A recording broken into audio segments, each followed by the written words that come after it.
सादर नमस्कार। जैसा कि आज हमने समय बचाने के लिए तो मैंने एक जन से सजेशन लिया, तो उन्होंने कहा जो आप पढ़ाते हैं उसको पहले लिख लीजिए, फिर जल्दी फटाफट समझा दीजिए तो लिखने का टाइम बचेगा। तो चलते हैं हम। आज मैं पढ़ाने जा रहा हूं आपको संस्कृत में वर्णों की संख्या कितनी होती है। सभी लोग प्राय डाउट में होते हैं कि संस्कृत में वर्णों की संख्या कितनी होती है। और हिंदी में तो साब इतनी है, इंग्लिश में तो साब इतनी है, लेकिन संस्कृत में कितनी होती है। तो कुछ लोग कह भी जानते भी हैं, तो कुछ लोग कह देते हैं कि 63 और 64 होती है। तो 63 कब होती है, 64 कब होती है, और 63-64 क्यों होती है, ये डाउट क्यों बना रहता है कि 63 और 64। तो एक फिक्स होनी चाहिए ना भाई संख्या, या तो 63 टोटल वर्ण हो या फिर 64 टोटल वर्ण हो। ये लास्ट में जो 90 नंबर पे दिख रहा है ना आपको प्लुत, तो यह जो प्लुत है, ली जो होता है वह प्लुत भी होता है। तो जब ली प्लुत ग्रहण करेंगे हम, प्लुत ली को भी लेंगे तो हो जाएगी 64।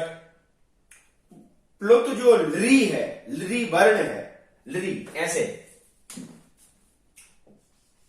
ये जो ली वर्ण है, ये ली वर्ण अगर हम प्लुत ग्रहण करेंगे, इसको अगर प्लुत मानते हैं तो हो जाएगी 64। इसको प्लुत नहीं मानते हैं तो हो जाएगी 63। इसको अगर हम प्लुत मानेंगे तो 64, और प्लुत नहीं मानेंगे, कट कर देंगे तो 63। समझ में आया एक बात। दूसरी, चलिए, 63 चतुष्षष्ठिर्वा वर्णाः शंभुमते मताः। फिर आगे कह रहे हैं प्राकृते संस्कृते चापि स्वयं प्रोक्ताः स्वयं भुना।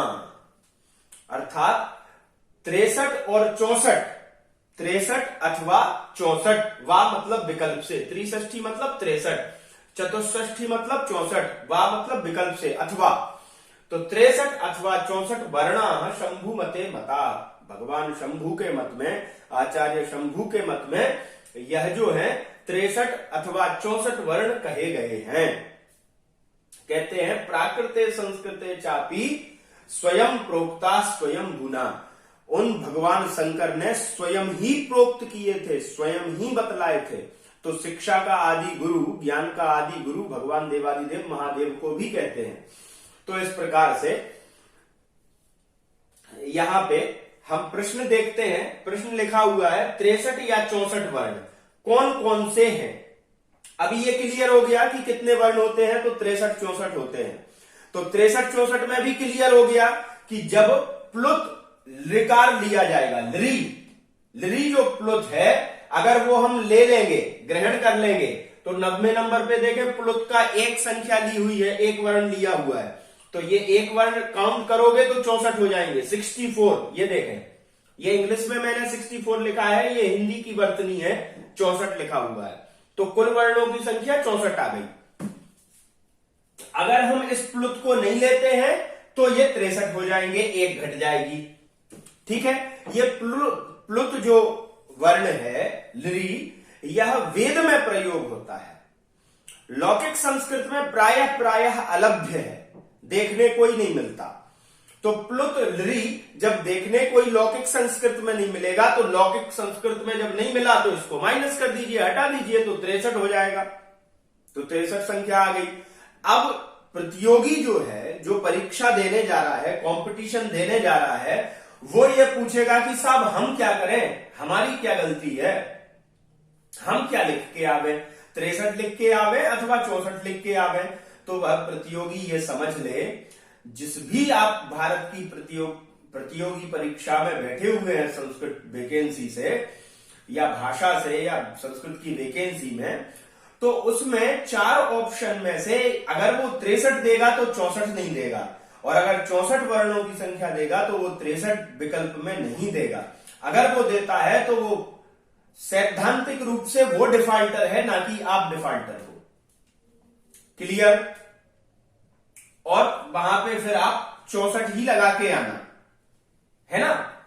अच्छा, दूसरी बात, क्या अगर वो दोनों दे दे तो यदि वो दोनों देगा संख्याएं तो ऑब्लिक में लिखेगा, वो लिखेगा 63/64 ऐसे। देखिए वो विकल्प में देगा, हिंदी वर्तनी में लिखेगा तो लिखेगा 63 अथवा 64, इंग्लिश वर्तनी में लिखेगा तो लिखेगा 63/64।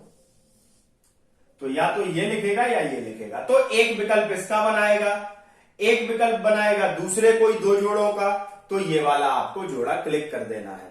तो 63 और 64 वर्ण होते हैं हमारे संस्कृत में।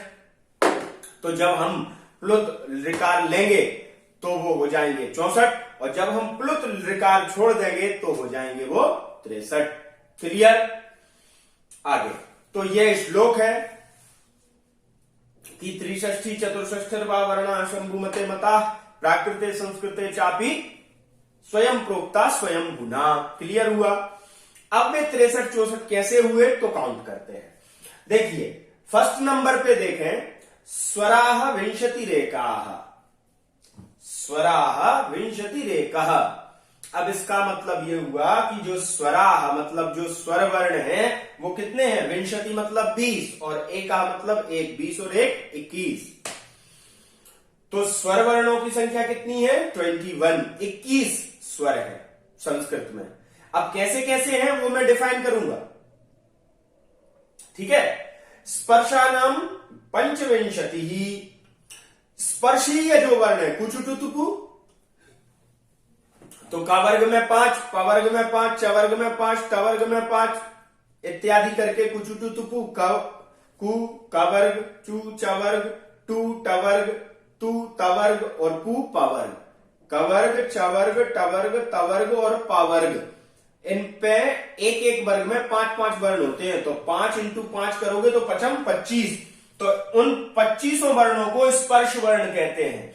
तो स्पर्शा नाम पंचविंशति, स्पर्शीय जो वर्ण है उनको उनके कितनी संख्या हुई? 25। तो 21 25 46। फिर यादयश्च स्मृता ही अष्टौ, यादयश्च स्मृता ही अष्टौ, अर्थात वो यण कितने हैं? 4। तो या वा रा ला, ये 4 हो गए यण, या वा रा ला, और शन हो गए 4, श श सा और हा, तीनों सा और हा, 4 4 8। तो यादयश्च कितने हो गए? 8। तो यादी वर्णों की संख्या हो गई 8। तो 46 और 8 54, 54 पे पहुंच गए, 54 पे पहुंच गए। फिर चत्वारश्च यमा स्मृता, यम वर्णों की संख्या कितनी हो गई? 4। तो 4 हो गए यम, तो 54 और 4 58, अर्थात 58। अब 58 में एक हो गया अनुस्वार आपका, वही अंकी बिंदी चंद्र बिंदी जिसको अनुस्वार कहते हो आप, तो एक हो गया अनुस्वार, तो 58 और +1 59 अर्थात 59। फिर एक हो गया विसर्ग अहा की बिंदी, तो हो गए 60।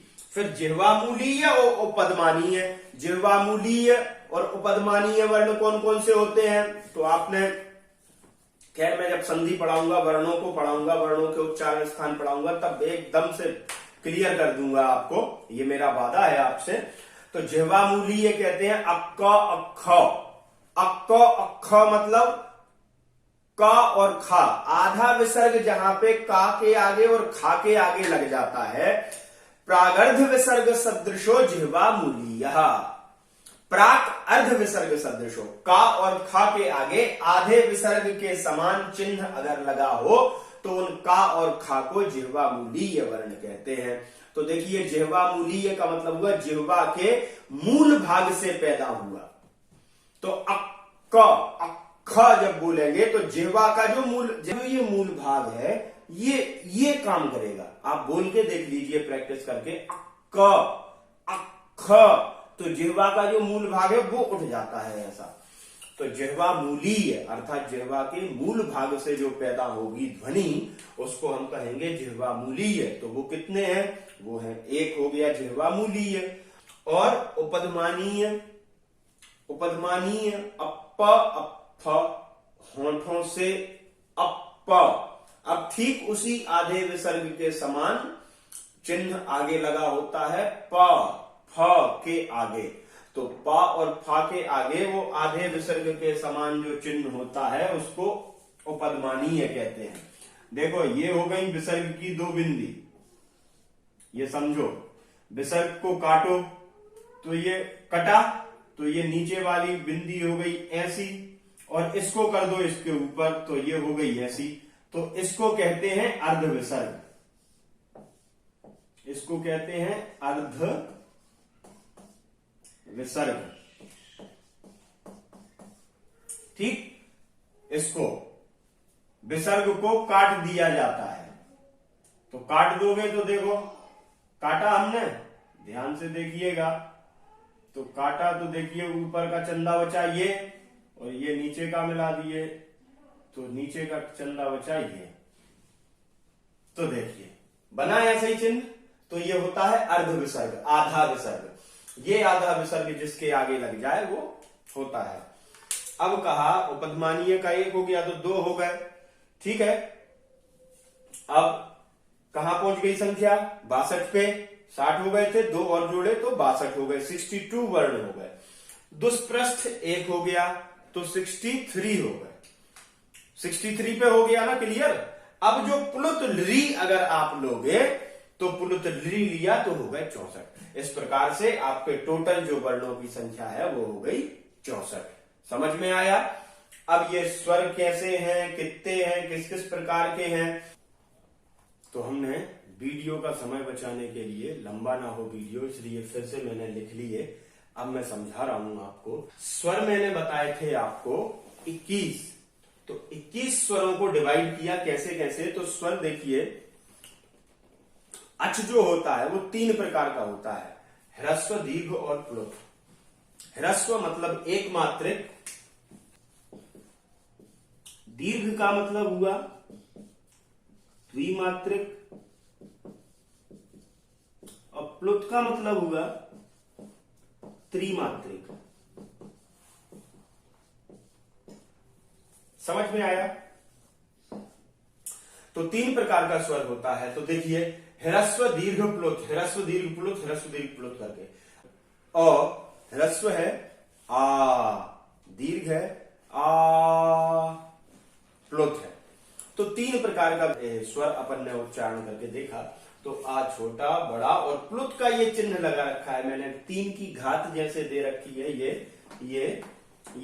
ये प्लुत का चिन्ह है कि ये जो आ है ये प्लुत है। जैसे संगीत में आप सारे गामा वाला देखते हैं तो देखेंगे सा ऐसे ऐसे करके लगा होता है, सा मतलब ये लंबा खींचना है, सा लंबा खींचना है। तो संगीत में जब ये सा लंबा खींचेगा तो ऐसा चिन्ह लगता है, तो वो प्लुत का चिन्ह ही है, ऐसा मान के चले। तो आ कितना हुआ 3, ई कितने हुए 3, ह्रस्व दीर्घ और प्लुत के भेद से। ई भी 3 प्रकार का, उ भी 3 प्रकार का, और री भी 3 प्रकार का। तो 3 ये यहां से ऐसे कर देते हैं, तो देखें 3 धन 3 ये, धन 3 ये, धन 3 ये, बराबर 12 हो गए। फिर एक ह्रस्व री ले लिया अपन ने, री लेना है ना। प्लुत री को अगर छोड़ेंगे तो हो जाएंगे 63 वर्ण, और अगर प्लुत री को भी अगर अपन यहां जोड़ दें तो यहीं से आंकड़ा बढ़ जाएगा। सो स्वर कितने हो जाएंगे 22 स्वर हो जाएंगे। स्वरों में डिफरेंस आएगा, व्यंजनों में डिफरेंस नहीं आएगा, इसलिए आप स्पष्ट रहें। स्वर में अंतर आ जाएगा। जो ह्रस्व री है, अगर हम यहाँ पे प्लुत री और लिख लें तो यहाँ इन वर्णों का जो टोटल जाएगा वो जाएगा कितना 64, और अगर हम प्लुत री ना लिखें तो यहाँ पे इन वर्णों का जो टोटल जाएगा वो जाएगा 63। ठीक है, तो 63 सिद्ध होंगे वर्ण। अभी मैंने 64 सिद्ध करके बता दिए, अब 63 सिद्ध करके बता रहा हूं। तो एक री ले लिया तो ये 12 और एक ये री बराबर कितने हो गए 13 स्वर। अब दीर्घ और प्लुत ए ओ आई औ तो अपन ने अभी छोड़ ही दिए थे स्वरों के। तो ए दीर्घ होती है और आई ये जो ए है वो एक प्लुत होती है। तो दीर्घ और प्लुत के भेद से ये कितनी हो गई, ये हो गई 2। धन ओ कितने हो गए 2, धन ये कितने हो गए, ये भी हो गए 2, तो ये भी 2, धन ये भी 2 बराबर 2 चौके 8। तो समझ में आया?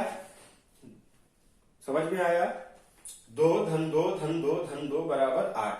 अब 13 और 8, 13 धन 8 बराबर 21। 21 स्वर वर्ण।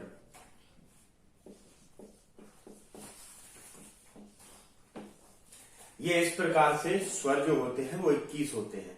समझ में आया? अब आगे चलते हैं, आगे देखते हैं। पहले नंबर पे जो हमने देखे वो देखे स्वर वर्ण। अब हम देखते हैं दूसरे नंबर पे स्पर्श व्यंजन वर्ण।